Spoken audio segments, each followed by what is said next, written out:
Stories that I've heard from the 70s that are like this one, where unions were able to do amazing things. This happened in Scotland. It was kind of a Britain-wide phenomenon based at a little suburb of Glasgow. Jet fighters bombed the palace. We all watched it on TV. The 11th of September, 1973. All across the world, people cried in vain as we heard stories of the students being tortured and slain. Stories of the workers, shop stewards, and the rest being slaughtered at the new dictator's behest. Labor groups condemned it, said we were on the workers' side, including all the engineers of East Kilbride. People organized a boycott of General Pinochet, who had overthrown Allende with a Hawker Hunter jet. Then a few months later, March of '74, Bob Fulton came to work at the Rolls-Royce factory floor. He looked at the orders that had come in that day and found crates with jet engines from Chile. Jet engines from the Air Force across the ocean wide, sent to be repaired in East Kilbride.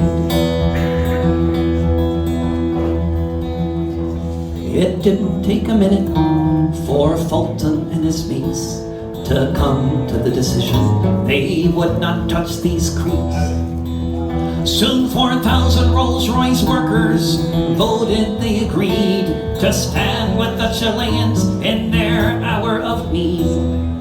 Management decried them, the Tories screamed and cussed, but the Hawker Hunter engines were left to sit and rust. Nowhere else on earth were workers qualified to repair the engines sitting there in East Kilbride.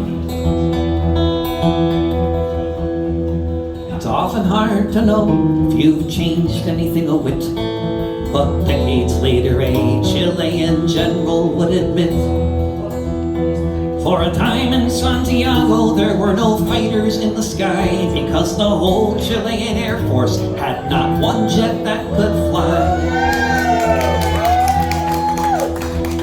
They may not have changed the world, this group of union engineers, but these crates of metal sat corroding for 4 years.